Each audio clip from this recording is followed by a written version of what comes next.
먼 미국 땅에서 자식들을 잘 키워내고 열심히 사신 여러분들 정말 장하십니다. 안녕하세요. 전원주입니다. 전쟁도 가난도 겪은 우리 세대는 참 눈물겨운 세월을 살았죠. 아메리칸 드림을 이루기까지 여러분들의 세월이야 어떠셨겠습니까? 건강 관련 프로그램에 출연하면서 요즘 제가 깨달은 건요, 양 한 방을 잘 결합하는 게 최고의 건강 관리라는 겁니다. 클레버 케어, 메디케어 어드밴티지 플랜 아세요? 양방과 한방의 좋은 혜택들을 쏙쏙 뽑아서 제공해주는 똘똘한 플랜이더군요. 우리 한인의 건강 문화도 이해하고 실력 있는 한국 의사와 전문의를 척척 연결해 준다니 얼마나 똘똘합니까? 이제 우리도 똘똘한 클레버 케어 플랜으로 150까지만 사십시다.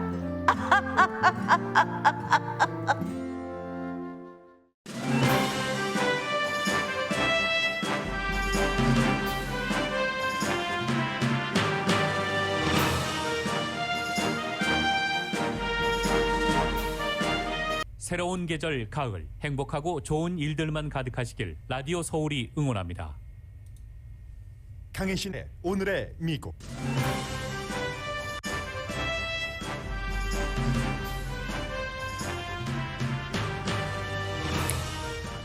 코비드-19 바이러스는 굿뉴스와 배드뉴스가 있습니다. 백신 접종을 받은 사람이 양성 반응이 나올 확률은 5,000명당 1명뿐이지만 델타 변이보다 전염률이 높은 무 변이 바이러스가 미국 49개 주에서 발견됐습니다. 러커스 대학생 가운데는 백신 접종을 받지 않은 학생이 집에서 온라인으로도 공부할 수 없는 사태가 생겼습니다. 오하이오주에서는 바이러스 치료제로 구충제를 인정하느냐에 대한 같은 법원에서 다른 판결이 나왔습니다. 캘리포니아 주지사 소환 선거 날짜가 일주일 남았습니다. 로스앤젤레스 타임즈 칼럼니스트는 우편 투표 등의 기록을 볼 때 게빈 뉴섬 주지사가 소환될 확률이 낮다고 예측했습니다. 텍사스주 낙태 금지법 시행을 막기 위해 연방 법무부가 법 집행관 동원 등 모든 방법을 다 쓸 것이라고 법무장관이 밝혔습니다. 버지니아주에서는 내일 로버틀리 장군 동상이 내려집니다. 엘살바도르가 오늘부터 비트코인을 화폐로 인정하자 세계가 불안하게 지켜봅니다. 아시안 아메리칸이 최초의 슈퍼 영웅인 영화 상지 앤 더 레전드 오브 텐 링스가 아시안 관객들이 몰려 예상보다도 훨씬 강한 관람 기록을 세웠습니다. 미국은 아프가니스탄에서 탈레반과 협상하면서 미국인 구출 작업을 이어가고 있습니다. 아프가니스탄 전쟁 영웅 마스두가 구소련과 탈레반으로부터 지켰던 아프가니스탄 북부에서 며칠 전까지 탈레반에 저항하던 그의 아들 마스두의 행방에 세계가 주목합니다. 아프가니스탄의 슬픈 전설이 될지를 지켜보는 셈입니다. 여러분 안녕하십니까? 오늘의 미국 강예신입니다. 지금 바이든 대통령이 뉴저지주에 도착을 했습니다. 오늘 아침에 백악관에서 출발을 해서 현재 이제 비행기에서 내려서 뉴저지주 주지사를 포함해서 관계자들과 악수를 하고 있는데 당연히 허리케인 아이다호, 이제 그 아이다호의 말하자면 끝자락이 뉴욕과 뉴저지주를 덮쳐서 50명 이상이 사망을 했고 또 뉴욕주에서는 대부분의 사망자가 뉴욕시에서 나왔는데 시에서도 지하 아파트먼트에 살고 있는 사람이었습니다. 그래서 바이든 대통령이 당연히 뉴저지주와 지금 뉴욕주의 비상사태, 재해 연방 차원에서를 선포를 했고 모든 것을 돕겠다 하면서 이제 대통령이 구조 작업이 시작됐기 때문에 크게 방해되지 않는다는 판단에 따라서 현지를 지원을 한다 하는 뜻으로 지금 방문을 해서요. 지금 뉴저지주에 도착을 했고 뉴저지주에서 이 열대성 저기압으로 약해진 아이다호의 피해가 어느 정도인가를 돌아보고 나서 이제 뉴욕으로 출발을 할 겁니다. 그리고 주말에도 그렇고 어제 오늘 여러분들 노동절 연휴 잘 지내셨어요? 인사가 늦었습니다. 이 바이러스에 대해서 여러 가지 얘기들이 나오는데 전부 부분적으로 어떤 한 부분에서 가져오는 것들이기 때문에 여러분들께서 총체적으로 이 바이러스 뉴스를 점검하지 않으시면은 약간 현실과는 다른 내용을 접하실 수도 있습니다. 예를 들면 로스앤젤레스가 지금 바이러스가 점점 그 보고가 줄어들고 있다. 케이스가 이런 것들이 지금 로스앤젤레스 카운티가 완전히 바이러스로부터 해방될 수 있다는 어떤 그 터널 끝에 있는가 이걸 판단하기는 아직 이르다는 거죠. 전국적으로도 마찬가지입니다. 바이러스는 아이다호처럼 뭐 루이지아나에서 미시시피 또 쭉 동북부까지 올라가는 그런 어떤 지역적인 그런 문제가 아니라 전국에 세계가 다 커넥트되어 있는 이슈이기 때문입니다. 오늘 이 부분을 좀 정리를 하겠습니다. 바이러스로 인한 사망자의 거의 4분의 1은 지금 플로리다주에서 나오고 있습니다. 플로리다주가 사실은 젊은 사람들 그 백신 접종률이 낮다고도 볼 수 있는 그런 면이 있지만 전체적으로는 백신 접종률이 미 전국 평균보다는 높습니다. 그런데 어떤 주가 뭐 백신 접종률이 전국 평균보다 높다 해서 그 주는 조금 다른 주보다 안심할 수 있나? 이게 또 아닌 겁니다. 생각을 해보시면 플로리다주는 나이 드신 분들이 선샤인이 아주 좋은 곳이기 때문에 은퇴하고 나서 많이 가시는 곳입니다. 당연히 바이러스 그 백신 접종이 시작되면서 제일 먼저 플로리다주에서 백신 접종을 받을 수 있는 자격이 있으신 분들이 많으셨겠죠. 그런 이유로 연령별로 나이 든 인구가 많기 때문에 플로리다주가 다른 주에 비해서 전국 평균보다도 백신 접종이 특히 어떤 카운티는 많은 겁니다. 그러한 것들이 플로리다주를 지켜주지 않습니다. 뒷부분에 이스라엘의 예를 조금 들어드리겠습니다만 플로리다주가 지금 미국 전국적인 사망자의 최근에 4분의 1이 나오고 있습니다. 8월 달에요. 미국에서 6,600명이 사망했는데 그럼 하루 평균 뭐 213명 정도가 숨졌다는 얘기인데 이게 이제 4분의 1 정도가 플로리다주에서 나왔다는 얘기고요. 결국은 백신뿐만이 아니라 뭐 백신도 말씀드린 것처럼 나이차 뭐 지역에 따라 다 다르긴 합니다만 여기에 마스크 쓰는 것, 거리 두기 하는 것 모든 것들이 포함돼서 이 코로나 바이러스에 대한 반응, 데이터가 나오는 겁니다. 그리고 이제 지금 노동절 연휴 동안에 사람들이 많이 여행을 했었죠. 또 학생들도 다시 학교로 돌아가고 집단 생활을 하게 되기 때문에 플로리다주는 더욱더 그 위험할 수 있다는 말씀을 드리고요. 그리고 이제 그 백신 접종을 받은 사람이 이 바이러스에 감염되는 여기에 대해서도 7월 달 질병통제국이 발표한 것과는 조금 다르다 하는 것이 데이터가 쌓이면 쌓일수록 나옵니다. 7월 달에 미국 질병통제국이 백신 접종을 받은 사람도 옮기는 건 마찬가지다라고 분명하게 얘기를 했어요. 돌파 감염에 대해서.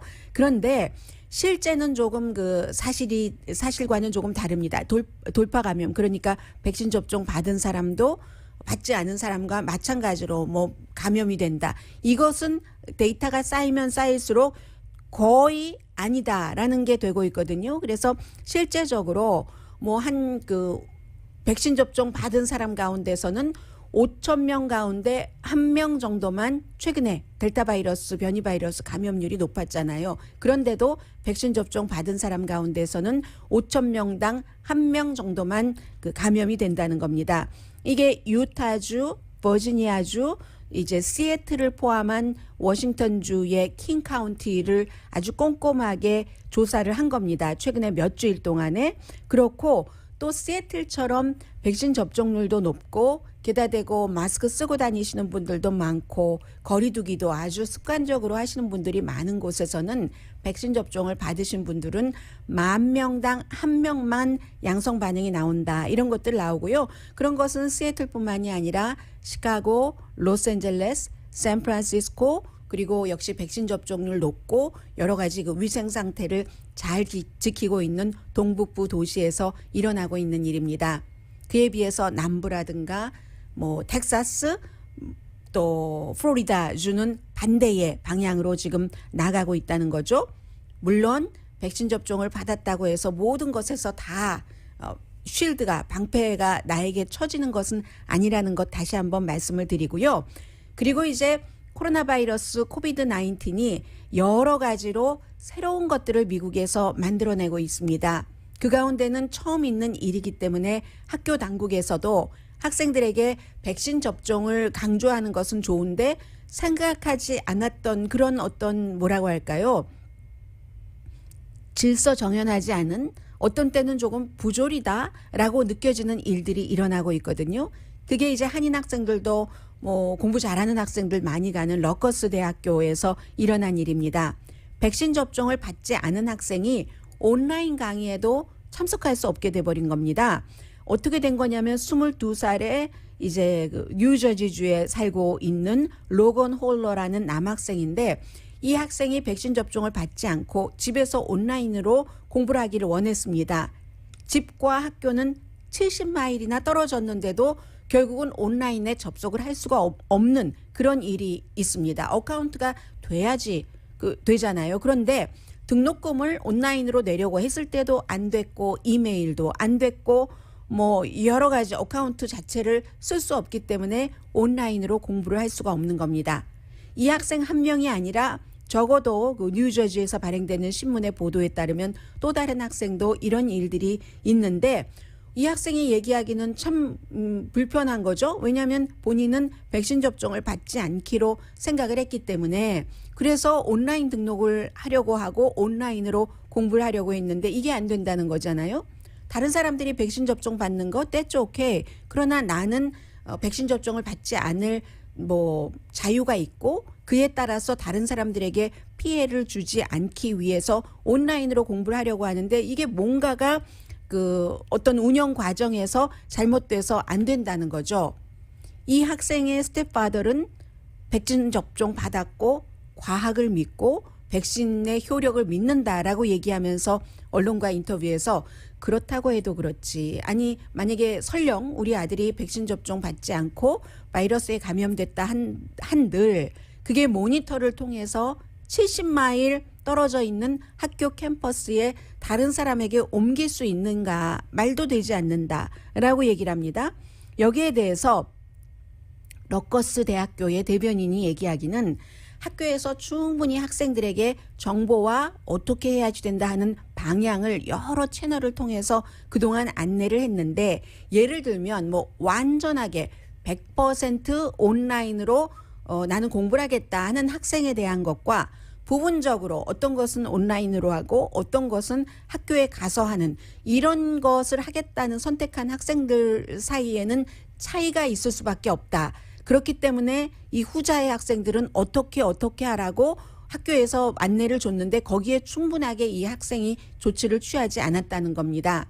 그러니까 이런 형태로 지금까지 한 번도 일어나 보지 않은 일들이 일어나는 거죠. 러커스 대학교에서는 종교라든가 다른 그 이유로 백신 접종을 맞기를 원치 않거나 맞을 수 없는 학생들에게는 뭐 어떻게 할 수 있는 예외 조치를 뒀다는 겁니다. 그런 학생들이 캠퍼스에 와야 된다면 어떠한 어떤 단단한 조치를 취하고 나서 와라 하는. 그런데 이제 이런 모든 것들이 처음 있는 일이기 때문에 학교에서 보낸 이메일 하나 미스하면 아니면 이메일 가운데서 어떤 부분을 못 읽었다면 소통이 되지 않는 거죠. 이런 일들이 이 러커스 대학교 한 군데서만 일어났겠습니까?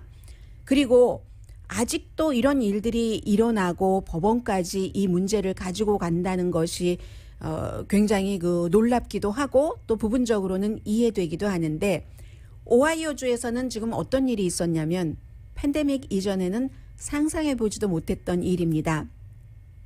오하이오에 이제 청원 판사가 뭐 여러 그 판사가 있잖아요. 그 판사가 같은 법원인데 버틀러라는 카운티인 것 같아요. 그 같은 법원인데도 두 번의 소송에서 같은 케이스에 한 번은 이쪽이 원고가 되고 한 번은 이쪽이 원고가 되는 거죠. 그 소송에서 같은 법원 청원 판사끼리 다른 판결을 내린 겁니다. 이게 코로나 바이러스를 구충제로 치료한다는 그 문제에 대해서 한 판사는 병원에게 구충제 줘라 라고 얘기를 했고 다른 판사는 아니 무슨 그 판사가 의사냐? 동료 판사에 대해서도 판사가 의사가 아닌데 그게 말이 돼? 라고 구충제 안 돼 라고 판결을 내린 건데 세 아이의 아버지가 코로나 바이러스에 양성 반응이 나왔습니다. 7월 9일이었어요. 일주일 만에 입원을 했습니다. 상태가 아주 나빠졌기 때문이죠. 그래서 오하이오주의 웨스트체스터 병원의 중환자실에 입원을 했는데 병원에서는 뭐 여러 가지 그 치료제를 다 썼어요. 쓸 수 있는 것들을 쓰고 스테로이드까지 쓰고 그러면서 처음에 상태가 나빴다가 안정돼 가다가 또 나빴다가 코로나 바이러스도 그래프를 그리잖아요. 그런 상태에서 8월 20일에 이 환자의 와이프가 의사에게 처방전을 가지고 왔습니다. 다른 의사의 처방전을 이 병원에 가지고 온 거예요. 그 다른 의사는 구충제를 주도록 처방을 해줬습니다. 그런데 이 의사는 코로나 바이러스 환자를 직접 봐서 진단하지도 않았어요. 그리고 처방전만 써준 거죠. 그러니까 병원에서 우리는 구충제를 이 환자에게 줄 수가 없다. 뭐 렘데스비르라든가 아니면 스테로이드라든가 여러 그 약물 같은 것으로 치료를 하는데 이 상황에서 구충제를 환자에게 투여하면은 어떠한 서로 충돌되는 반응을 일으킬 수도 없고 그리고 구충제는 사람이 소도 아니고 사람이 무슨 뭐 말도 아닌데 그 기생충을 치료하는 그것을 사람에게 우린 줄 수가 없다 해서 병원에서 거부했죠. 그랬더니 와이프가 병원을 고소를 한 겁니다. 그리고 8월 말에 이 버틀러의 판사가 병원에 3주일 동안 하루에 30mg을 주라고 이게 와이프가 요청했던 거거든요. 구충제를 그 코로나 바이러스 중환자에게 주라고 판결을 내렸습니다. 판결을 내렸으니까 병원은 판사의 판결에 따라서 그것을 집행하다가 병원에서 항소를 했어요. 항소하는 동안에 항소 결정이 어제 나왔는데 최종적으로 나오기 전에는 이제 13일인가를 이 환자에게 구충제를 투여했습니다. 그 사이에 이제 뭐 무엇 때문이었는지 환자의 상태는 조금 좋아졌고 어제 이 청원 판사가 얘기하기를 충분히 이해를 한다. 남편의 사랑하는 사람의 상태가 나빠져서 무엇으로라도 해봐야지 된다는 그런 마음은 이해를 하지만 그렇다고 해서 제가 좀 전에 말씀드린 것처럼 나의 동료 판사가 의사도 아닌 것이고 왜냐하면 질병통제국이나 여러 세계적인 과학자들이 코로나 바이러스와 구충제와의 관계를 이미 정립을 해놨기 때문에 동료 판사가 의사도 아닌데 그건 말도 안 되는 것 같고 그리고 그 가족의 마음은 충분히 이해를 하지만 무엇이든지 해서 환자를 살리고 싶어 하는 그 마음 그렇지만 공공정책은 인간에게 어떤 방법이든지 모든 것을 다 쓰라고 하는 게 공공정책은 아니다라고 하면서 이게 구충제를 주지 못하도록 그렇게 또다시 이제 판결을 내렸거든요. 그리고 이제 환자 가족은 지금 상태가 좋기 때문에 이 판결에 대해서 항소하지는 않는다고 합니다. 상태가 좋으니까 더 이상 구충제를 쓸 수 없다고 하고 이 환자 가족은 그러니까 생각을 해보세요. 환자 가족이 생각할 땐 그동안 13일 동안 구충제를 하루에 30mg씩 줬기 때문에 그것으로 살아났다라고 믿을 수도 있는 것이고 그러나 병원에서는 그럴 리가 없다고 생각을 하는 것이고 이 두 가지 사이에서 이 한 케이스를 계속 지금 임상실험을 하고 조사를 할 것도 아니고 사람들 마음속에 코로나 바이러스 이후에 시작된 누구는 하이드록시클로로킨을 줘도 된다. 구충제를 줘도 된다. 뭐를 해도 된다. 너무너무 많았잖아요. 해서 온갖 루머와 그런 것들이 또 아주 예민한 때 사람들 마음속에 들어가면서 굉장히 기본적으로는 불신과 분열 이런 것들이 코로나 바이러스로 미국 사람들이 60몇만 명 생명만 잃어버린 것이 아니라 서로에 대한 그 신뢰와 결속력 같은 것들도 굉장히 미국은 지금 날마다 손해를 보고 있습니다.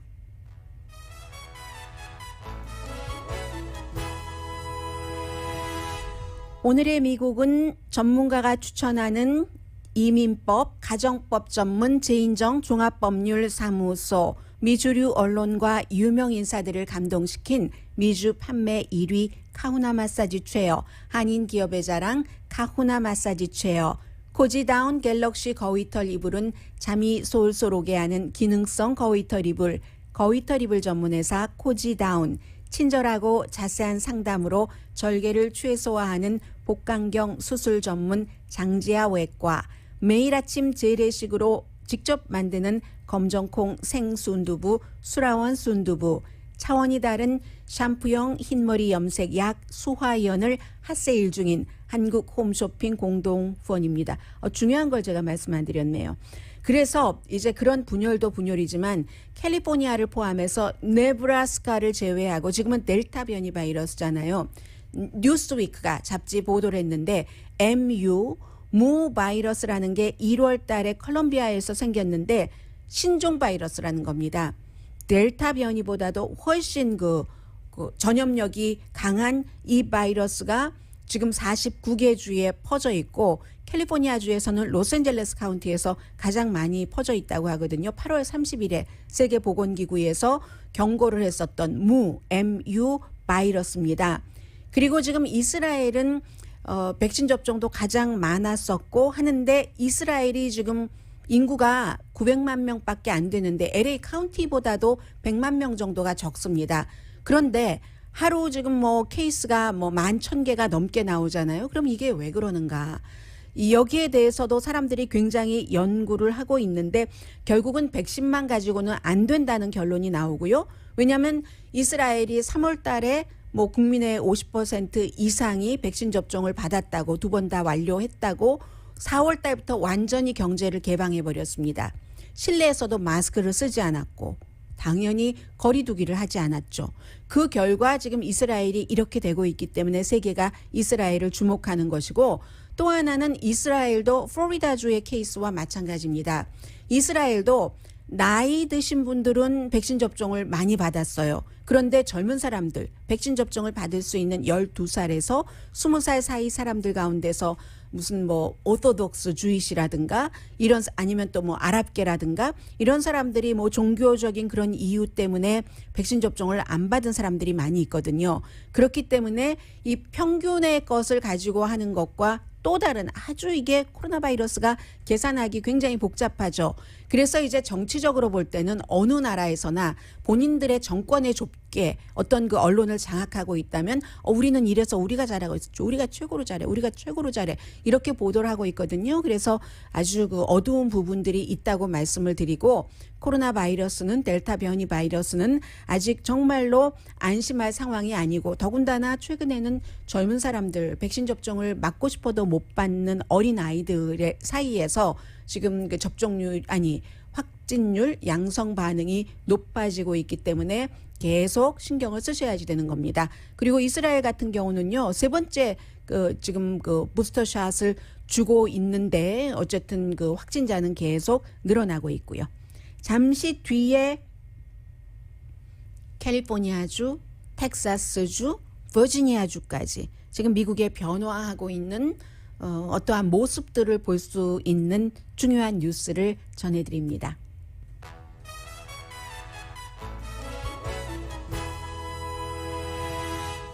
라디오 서울 방송 오늘의 미국 듣고 계십니다. 네, 캘리포니아주의 그 주지사 그 소환 문제예요. 그 전에 바이든 대통령이 지금 뉴저지주를 방문을 해서 얘기를 하고 있으니까 잠시 들어볼까요? 네. And my thoughts are with all those families affected by the storms and all those families who lost someone they loved. And understand there's still is it two people missing or four people still missing? 네, 네 분은 아직도 지금 뉴저지주에서 아이다 그 타격으로 행방불명됐고요. 그래서 주지사에게 투에다가 물어보니까 four people이라고 얘기를 해주네요. Both in New Jersey and next door in New York. They've done an incredible job. 뉴욕과 이제 옆에 있는 주인 이 뉴욕주에서 아이다 그 이후에 아주 훌륭하게 복구 작업, 지원 이런 것들을 잘 하고 있다고 대통령으로서 이제 항상 뭐 연방재해청이라든가 그 담당자들을 격려하는 그런 얘기를 하고 있습니다. FEMA 얘기했죠.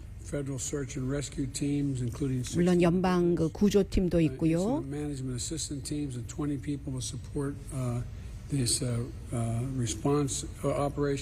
연방 차원에서 어쨌든 지금 이 앞으로 있는 구조 작업, 복구 작업을 지원하겠다는 것을 대통령이 얘기를 하고 있는 겁니다. 무슨 중요한 새로운 내용을 말하는 건 아닙니다. 캘리포니아주요. 캘리포니아주의 주지사 선거가 9월 14일이니까 지금 일주일 남았죠. 조지 스켈튼이라고 로스앤젤레스 타임즈에서 가장 많은 사람들이 읽고 있는 컬럼을 쓰고 있는 가장 많은 사람들이 읽는 컬럼 가운데 하나 이렇게 말씀드리는 게 더 정확하겠네요. 그 컬럼 리스트가 공화당이 아마 게빈 뉴섬 주지사를 소환하지 못할 것이다. 이렇게 결론을 내렸는데 산수가 말한다는 거죠. 정치는 산수이기 때문에 2대 1이면 게임은 진 게임이다 라고 하는데 이게 여론조사를 봐도 그렇고 우편 투표 지금까지 거친 그 결과를 봐도 그렇고 그리고 무엇보다도 또 하나 아주 그 중요한 점을 지적을 하는데 우선 우편 투표부터 말씀을 드릴까요? 우편 투표 지금 온 것 보니까 한국 분들도 등록된 유권자의 25% 정도는 이미 보내신 걸로 나오던데 민주당이 28%, 공화당이 25%, 무당파가 18% 그 등록한 사람이 이미 보냈습니다. 그런데 가만히 생각을 해보세요. 지난주에 말씀드린 것처럼 캘리포니아주에서는 이 등록된 그 당 멤버를 볼 때 민주당이 공화당에 비해서 약 2배가 많습니다. 그런데 우편투표 보낸 것도 워낙에 숫자도 많은데 민주당이 공화당보다 더 많잖아요. 28대 25대 무당파 18%. 그리고 투표할 가능성이 높은 사람 가운데 뭐 공화당에도 투표할 수 있고 민주당에도 투표할 수 있으니까요. 그런 사람 가운데 나는 진보입니다 하는 사람이 40%, 온건한 사람입니다. 무당파에 가깝겠죠. 31%. 아니 그 온건이 진보 40%, 온건이 29%, 그리고 보수가 31% 정도 됩니다. 결국은 온건한 민주당이나 무당파가 예스를 해야지 50% 이상 나와서 게빈 뉴섬 주지사가 소환되고 가장 많은 표를 받은 사람이 당선이 된다는 건데 대부분의 민주당과 무당파는 우파 공화당이 어떤 이 주지사가 되는 거를 원치 않습니다. 역사가 말해주고 있잖아요. 55년 전에 로널드 레이건 그 전 대통령이 캘리포니아에서 주지사를 할 때 그 사람이 아주 보수당인 보수 공화당을 딱 기치를 내걸지 않았거든요. 주지사가 돼서 업무를 볼 때도 조금 중도적인 입장으로 했습니다. 아놀드 슈와츠네거 그 전에 이제 소환 선거에서 이긴 공화당이지만 슈와츠네거가 아주 보수적인 뭐 트럼프 전 대통령을 지지하는 그런 공화당은 아니었잖아요. 뭐 그 당시에는 트럼프 전 대통령이 유명하지 않았습니다만은 지금의 공화당에서 만약에 이 게빈 뉴섬이 리콜되고 들어가는 그 레리 엘더라는 30년 동안 샥작이라고 부릅니다. 아주 샤크한 말을 많이 하는 그 디스크 자키 이런 식의 표현인데 그분은 너무너무 극단적인 여러 가지 이슈를 다 들고 나오고 그리고 캘리포니아주에 기본적으로 아무튼 민주당이 공화당보다 2배 정도 많은데 총기 규제에는 반대를 한다고 하고 뭐 여성에 대해서는 늘 폄하하는 그런 그 차별을 두는 그런 말을 했기 때문에 온건한 그 무당파나 그 진보적인 민주당이 절대로 그 사람이 주지사 되는 것을 원치 않는다는 그게 이제 이 컬럼 리스트가 계산한 산수라는 겁니다. 그래서 모르죠. 그러나 항상 투표라는 것은 결과가 나와봐야 알기 때문에 그리고 이분이 또 하나를 지적을 하셨네요.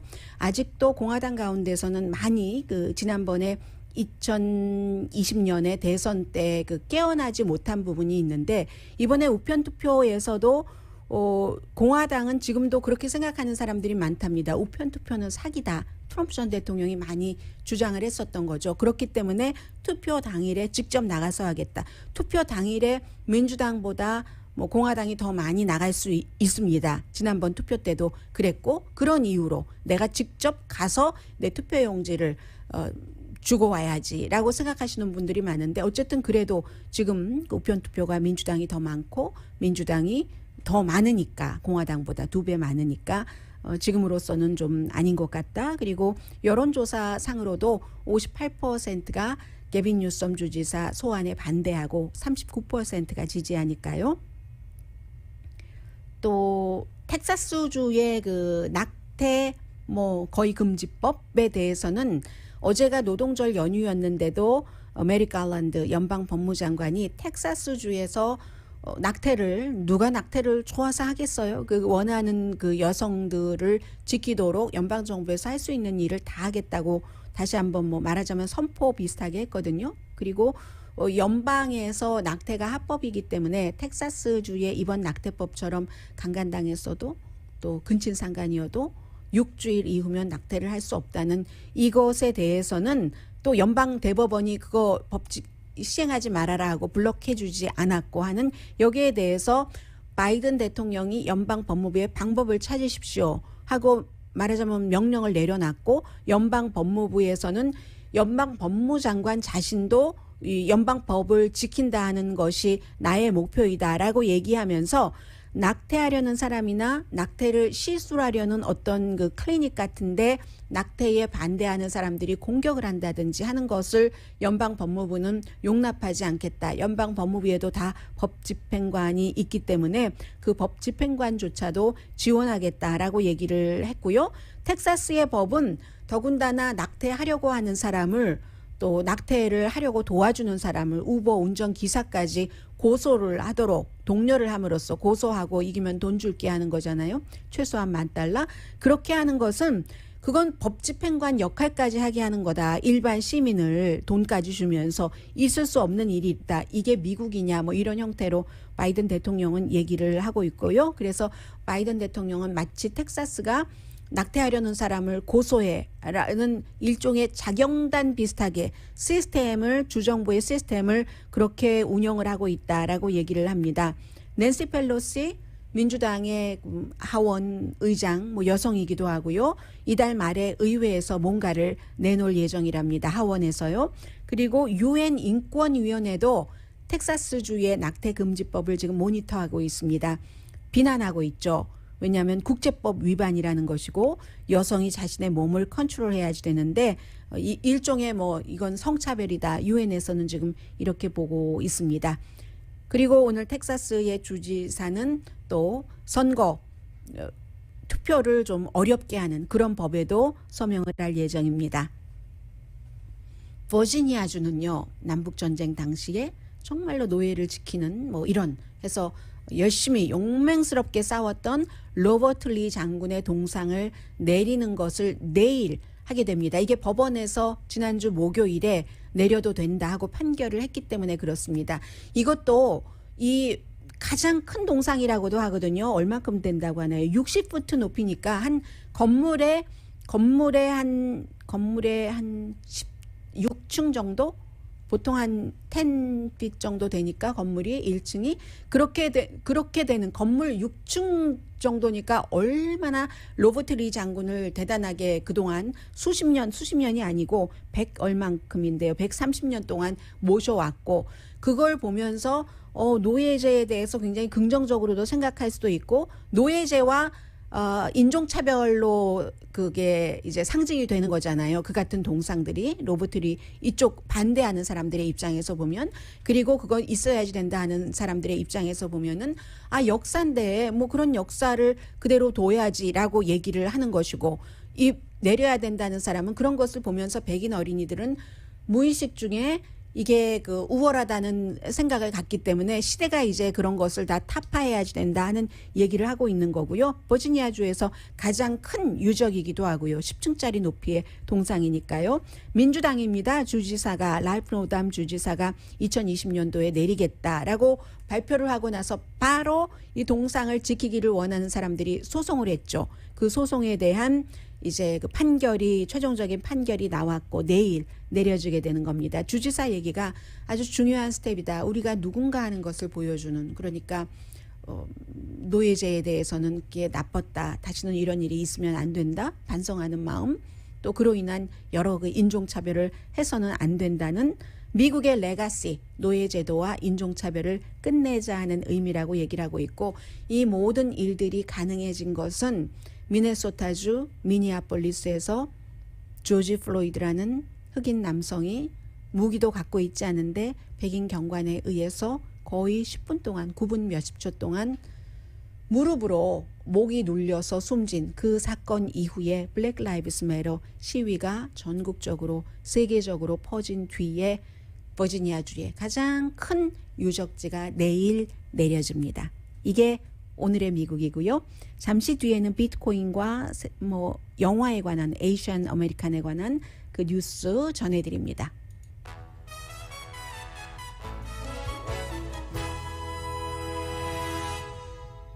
라디오 서울 방송 오늘의 미국 듣고 계십니다. 네, 비트코인은 이제 엘살바도르에서 오늘부터 정식 화폐로 인정을 합니다. 엘살바도르 화폐가 생긴 지가 뭐 몇십 년 안 되거든요. 2000년도 그때까지는 화폐도 없었던 국가입니다. 그리고 달러도 쓰고 비트코인을 함께 쓴다는 건데 그래서 지금 뭐 한 400개 정도를 샀다고 하는데 그러면 뭐 어젯밤까지 한 2천만 달러 정도 되나요? 그 시가로 보면은 대통령은 더 많이 살 것이다. 지금 엘살바도르 대통령이 굉장히 그 갱단과도 연관이 있다. 독재적이고 무시무시한 뭐 이런 그 평가를 받고 있는 사람입니다. 민주적인 대통령이라고 평가받고 있지는 않고요. 6월 달에 이제 의회에서 법으로 비트코인을 우리 화폐로 법적 화폐로 인정을 하겠다라고 했었을 때도 세계적으로 그야말로 뭐 센세이션을 일으켰었는데 세계은행은 엘살바도르의 이 같은 요청을 거부했습니다. 왜냐하면 아주 그런 환경에도 문제가 되고 그리고 투명성, 거래, 뭐 이 범죄 조직 거래, 그리고 뭐 에너지도 많이 쓰고 그런 등등의 이유로 하는데 정부는 어떻게 하냐면 비트코인 지갑을 만든답니다. 은행 어카운트처럼 뭐 한 30달러 정도 치보라는 그런 그 화폐 지갑을 만들어서 살바도리안 그 신분증 넘버를 다 적고 만들어야지 되고 어카운트를 오픈해야 돼요.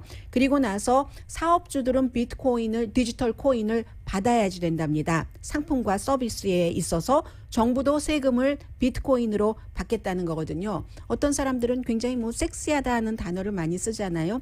섹시하지만 테스트된 게 아니다. 위험하고 말씀드린 것처럼 엘살바도르와 같은 나라 대단한 디지털 머니의 테스트죠. 디지털 머니가 이제 2012년 정도에 나왔는데 그 이후에 최고의 뉴스가 지금 12년 역사니까 어떻게 되나요? 지금 21년이니까 뭐 계산하세요. 그래서 최고가 되는 거고 그리고 하나 간단히 말씀드리자면은 영화를 보신 분들 계실지 모르겠는데 샹지 and the Legend of the Ten Rings라고 해서 샹지라는 캐나다 배우예요. 중국계 배우인데 시무이 저는 이 배우 잘 모르거든요. 텔레비전에서 잠깐 뭐 김스 컨비니언스 할 때 스쳐서 봤을 뿐인데 아무튼 그 배우와 여러분들이 잘 알고 계시는 남자 배우, 여자 배우 많이 나오거든요. 중국계, 일본계 그리고 뭐 그 감독도 일본계고 감독이 뭐 시나리오도 다른 사람과 같이 썼고 하는데 이 영화가 샹지와 10개의 반지의 전설이라는 거잖아요. 그 아버지에게 뭐 살인 교육을 받았고 뭐 암살 교육을 받았고 그런데 미국에 와서 어떻게 해서 뭐 누구 정의와 불의와 싸우고 뭐 하는 그런 스토리 자체는 그런데 중요한 것은 디즈니사의 계열사인 그 마블 스튜디오가 처음으로 미국 영화사 가운데서 처음으로 어떤 사람은 1억 5천만 달러, 어떤 사람은 2억 달러 정도 들여서 만들었다고 하는데 큰 작품이죠. 슈퍼히로를 이 샹찌라는 슈퍼히로를 에이시안 아메리칸이 맡은 거죠. 에이시안 아메리칸이 미국 영화에서 슈퍼히로였던 적이 없거든요. 그래서 노동절 연휴에 관객의 몇 퍼센트가 에이시안 아메리칸이라고 하던가요? 굉장히 많은 사람들이 17%. 보통 영화보다 2배 많이 갔어요. 에이시안 아메리칸이 슈퍼히로다 해서. 그렇기 때문에 지금 뭐 한 나흘 동안에 9천만 달러 정도 수익이 있었을 것으로 보고 있거든요. 그러면 노동절 연휴 지난번에 최고로 많았던 게 한 3천만 달러 정도 할로윈이거든요. 이만큼 딱 하나입니다. 의미는 에이시안 아메리칸이 슈퍼히로의 영화에서도 주연이다 하니까 많은 사람들이 얘기를 해요. 아시아 세계 인구의 60%는 아시아에 살고 있습니다. 미국에는 뭐 물론 적게 살고 있지만 그런데 이 아시안 인구가 그렇게 많은데도 이런 영화나 미디어에 별로 부각되지 않죠. 그것을 이 샹지 and the Legend of the Ten Rings가 깼다 하는 의미에서 중요하고요. 그 정도만 말씀드릴까요? 오늘 뒤에 보니까 뭐 선거에 관한 광고도 많고 해서 시간이 조금 없을 것 같기도 하고요. 해서 여러분들께서도 관객평은요 굉장히 좋다고 얘기를 하고 있거든요. 그러니까 영화계는 또 하나 그 희망을 보는 거죠. 이게 코로나 바이러스인데도 불구하고 영화관에서만 상영을 해서 저도 못 봤거든요. 다른 스트리밍으로 하지 않았기 때문에 잠시 뒤에 제가 오늘 전해드리고 싶었던 내용 전합니다.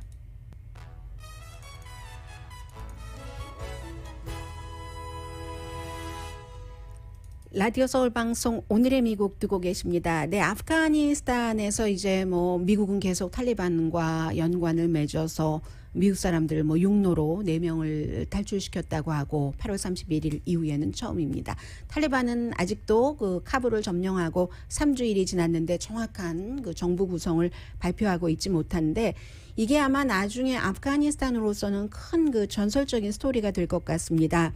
지금 그 카불에서 뭐 북쪽에 있는 바로 이제 그 판지시르라는 그 산악에서 탈레반은 우리가 여기까지 접수를 했다라고 하는데 과거에 구소련에 대항해서 싸우고 역시 과거에 20년 전에도 이 탈레반에 대항해서 싸웠던 사람이 아미드 샤 마수드라고 아프가니스탄에선 전쟁 영웅으로 뭐 어디 저기 막 그림이 많이 사진이 붙어 있답니다. 이번에는 바로 그 판지세이르를 그의 아들인 23살이 끝까지 저항을 하다가 지금 탈레반은 우리가 접수를 했다고 하고 사람들은 모른다고 얘기를 합니다. 막 전투를 하고 있을 때 이 아들이 용맹한 사람들과 함께 탈출을 했을 수도 있다. 뭐 에메랄드 광부들과 함께 막 뭐로 이렇게 해가면서 했을 수도 있다라고 얘기를 하고 곧 안전하다라는 메시지를 낼 수도 있다라고 하는데 예전에 1990년대에 바로 이 판지시르를 탈레반으로부터 그들이 보호할 수 있었던 것은 인도라든가 다른 나라 이란 같은 데서 무기도 지원하고 있는데 지금은 서방 세계도 그리고 그때는 CIA도 바로 이 아버지를 마수르드를 만나러 갔는데 지금은 CIA와 영국의 정보국이 탈레반을 만나서 우리 조금 더 남아있는 사람들 가져올 수 있게 그 나라로 돌아갈 수 있게 해달라 이런 얘기를 하고 있잖아요. 그래서 아버지가 그 아버지 마수드가 지켰던 그곳을 아들이 과연 지금 그 아프가니스탄 안에 있느냐 없느냐도 불확실할 뿐더러 그렇게 종말을 맞느냐 하는 면에서도 많이 바라보고 있습니다. 오늘의 미국은 제인정 종합법률사무소 카후나 마사지 체어 코지다운 장지아 외과 수라원 순두부 한국 홈쇼핑 공동 후원이고요. 슬픈 스토리를 제대로 전해드리지 못했어요. 강혜신이었습니다.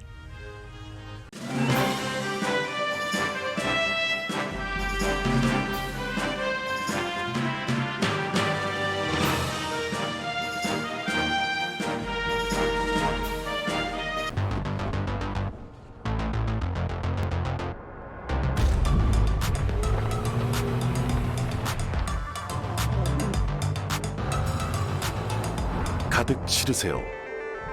원하는 건 무엇이든 초대형 그림도 거뜬하죠. 언제나 기아 카니발 MPV는 자신있게 말합니다. 당신의 다음 도전은 무엇인가요? 기아 카니발 MPV